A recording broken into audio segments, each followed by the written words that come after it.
விடியற்காலையில் அமைதியான விரானா காடு. பறவைகள் கூக்குரலிடுகின்றன, ஆறுகள் ஓடுகின்றன, விலங்குகள் ஒற்றுமையாக வாழ்கின்றன.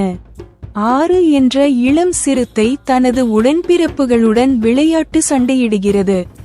சாகச கனவுகளை காண்கிறது, ஆனால் பொறுப்பற்ற முறையில் நடந்து கொள்வதற்காக திட்டப்படுகிறது. வேர்களின் மறைவான கோவிலின் ஆழத்தில் ஒரு நிழல் உருவம், நோக்டரா என்ற பாம்பு சூனியக்காரி, உள்ளே நுழைந்து கிறிஸ்டல் ஃபாங்கை திருடுகிறாள். காடு உடனடியாக எதிர்வினையாற்றுகிறது. கொடிகள் வாடி, வானம் கருமையாகி, பறவைகள் ஓடிவிடுகின்றன. ஆவி விலங்குகள் வலியால் கர்ஜிக்கின்றன. புனிதமான மூன்ஸ்டோன் மரத்தில் மூத்த விலங்குகள் கூடுகின்றன. வெள்ளை காக்கையான காயா ஒரு தீர்க்கதரிசனத்தை உரைக்கிறது. தேர்ந்தெடுக்கப்பட்ட மிருகம் எழும்பும். ஆவிகள் தேர்ந்தெடுக்கப்பட்டவரின் அடையாளத்தை வெளிப்படுத்துகின்றன. ஒளிரும் பாதத் தடயங்கள் இப்போது ஆறுவில் தோன்றும். ஆறு குழப்பமாகவும் பயமாகவும் இருக்கிறது. மற்றவர்கள் அவனை சந்தேகிக்கிறார்கள், ஆனால் காயா அவனுக்கு வழிகாட்டுவதாக உறுதியளிக்கிறாள். ஆறு தயக்கத்துடன் ஒப்புக்கொண்டு தன் குடும்பத்தை விட்டுவிட்டு தன் தேடலை தொடங்குகிறான். டீப் ரூட்ஸ் க்ரோவில் விழும் மரத்திலிருந்து திலு என்ற கீரிப்பிள்ளையை ஆறு காப்பாற்றுகிறான். வழிகாட்டியாகவும் நகைச்சுவை நிவாரணமாகவும் திலு அவனுடன் இணைகிறான்.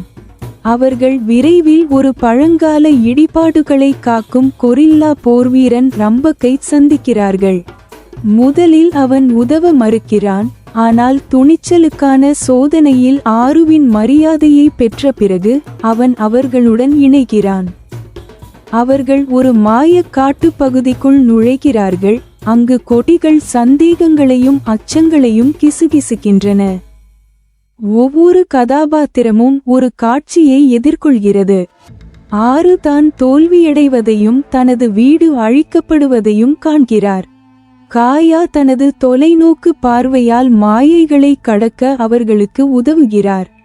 காட்டின் மையத்தில் ஒரு புனித ஆவி குளம் உள்ளது. கடந்து செல்ல அவர்கள் ஆழ்ந்த தனிப்பட்ட ஒன்றை வழங்க வேண்டும்.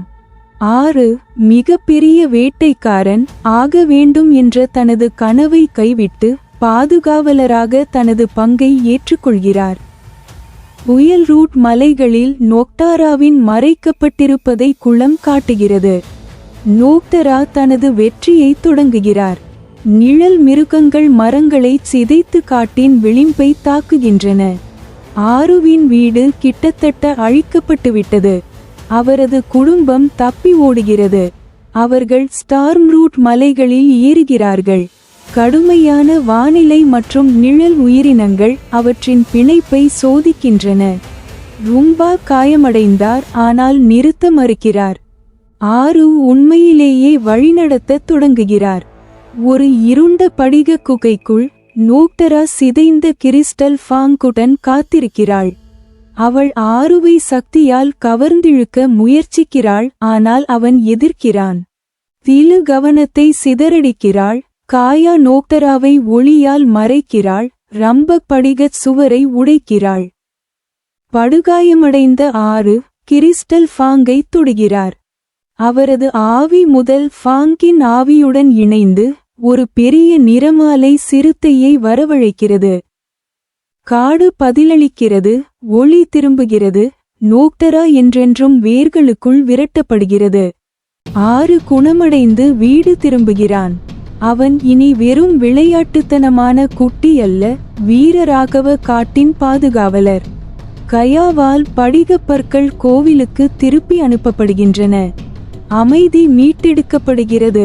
காடு புதுப்பிக்கப்பட்ட மாயாஜாலத்தால் ஜொலிக்கிறது. புதிய குட்டிகள் கீழே விளையாடுவதை ஆறு ஒரு குன்றின் மேல் இருந்து பார்க்கிறது. ஒவ்வொரு காட்டு விலங்குகளும் ஆறுக்கும் அதன் நண்பர்களுக்கும் நன்றி தெரிவிக்கின்றன. கிறிஸ்டல் ஃபாங்கின் புராணக்கதை வாழ்கிறது. அங்கு வாழும் அனைத்து விலங்குகளும் மீண்டும் அமைதியாக வாழ்கின்றன.